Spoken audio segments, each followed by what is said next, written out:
The following episode will contain triggers. These include sexual assault, rape, kidnapping, drugging, and alcoholism of a parent. Listener discretion advised.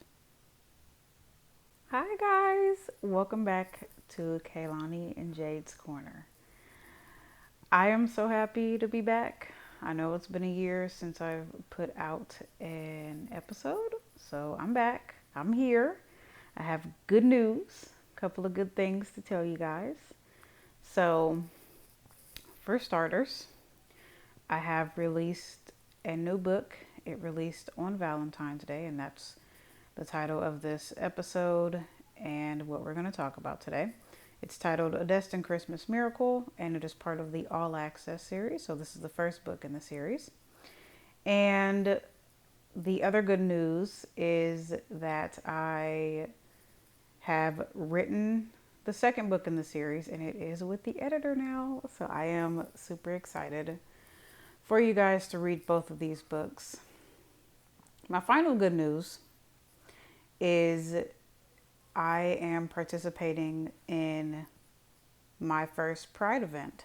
I am so excited and a little nervous, honestly, but I am going to be selling some merchandise that pertains to my books and the books themselves.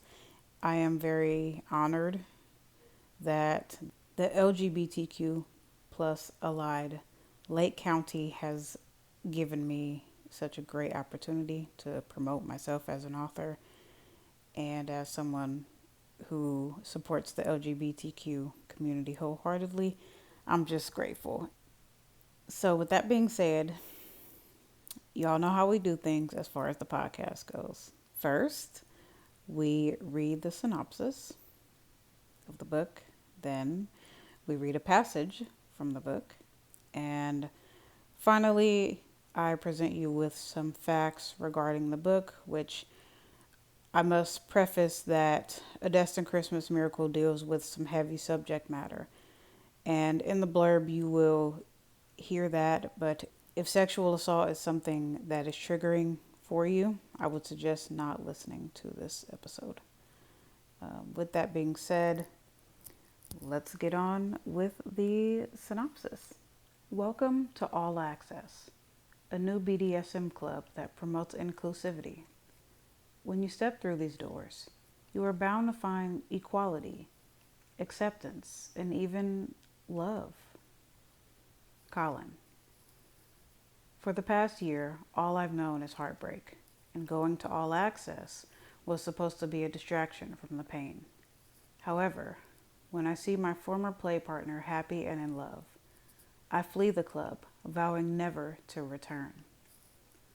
Leaving Ohio and traveling to Alabama for a few days should help me to clear my head and help me to forget.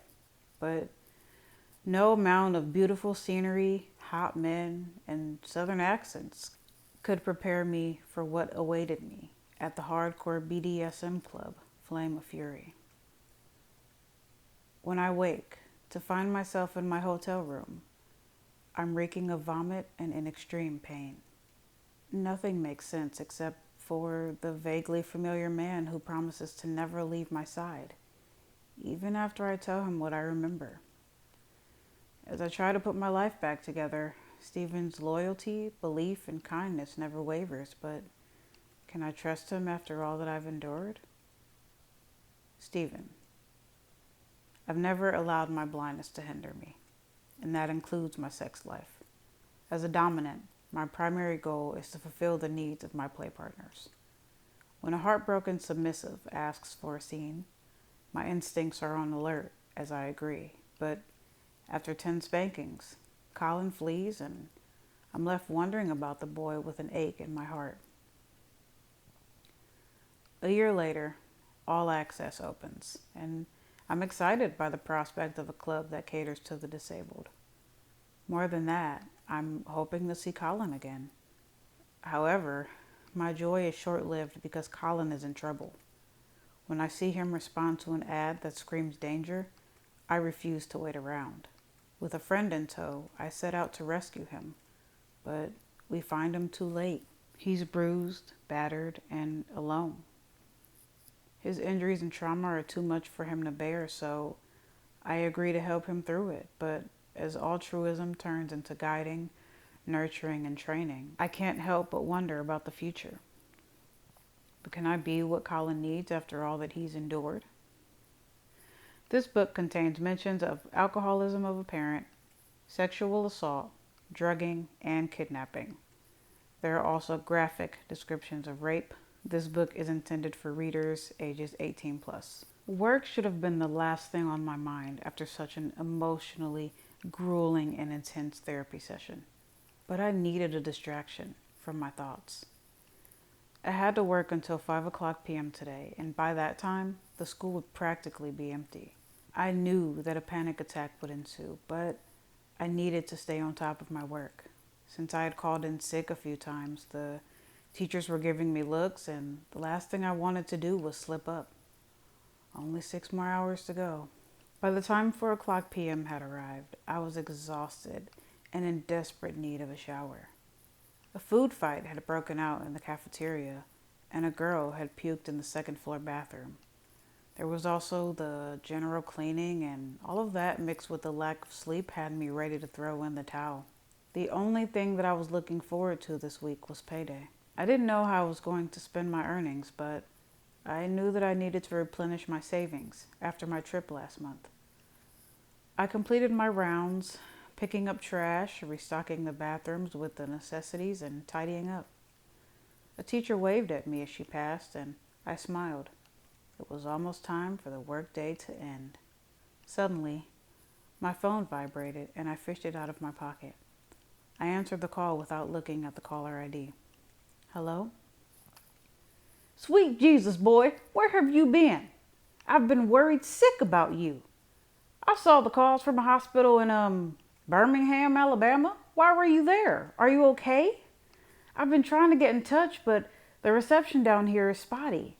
What's going on with you? Auntie, I whispered, and everything from earlier came flooding back to me. The burning pain, Dr. Rogers' gaze as he watched me walk out of his office, his encouragement to confide in her. Our next session was going to be hard, but... Honey, what's going on? Did something happen? Why were you in Alabama?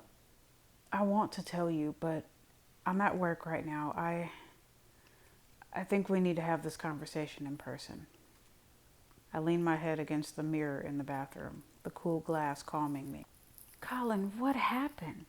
You sound so lost. Do I need to come home immediately? You don't know how close I was to coming home when I heard the message from the hospital. An accident, they said.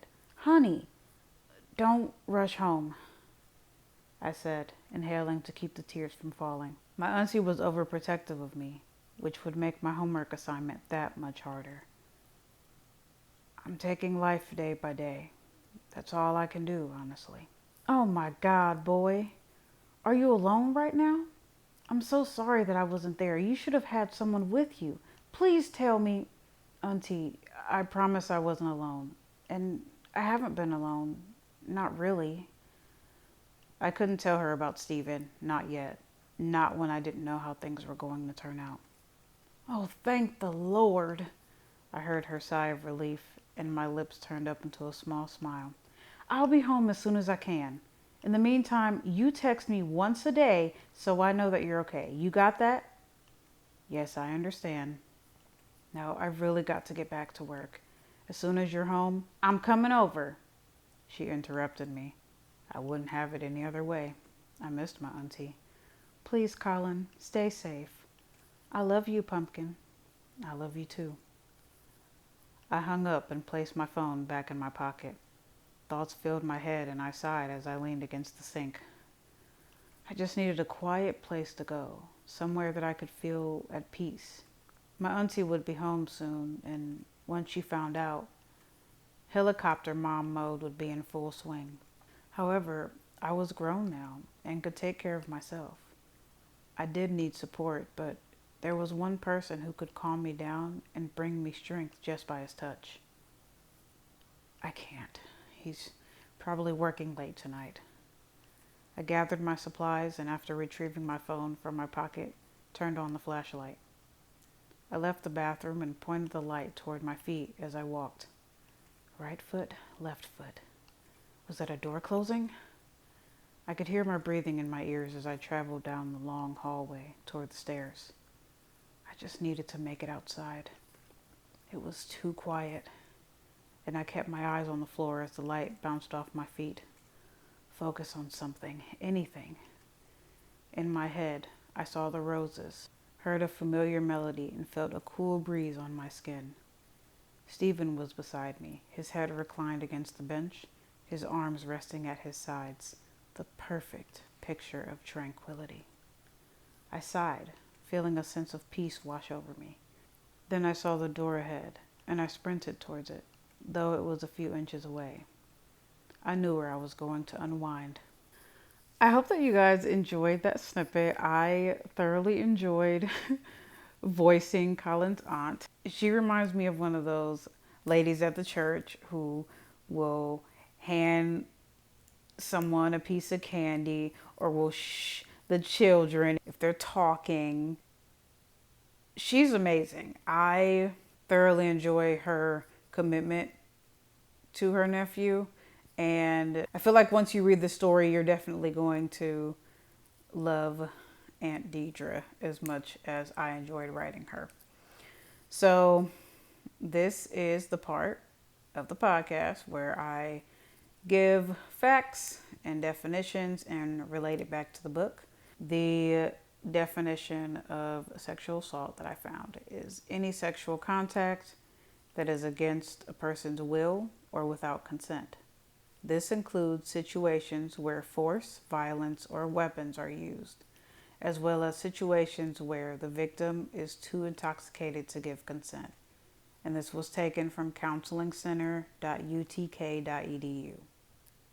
Now, the prevalence, about 14% of reported rapes involve men or boys. 1 in 7 reported sexual assault is against a boy, and 1 in 25 is against a man.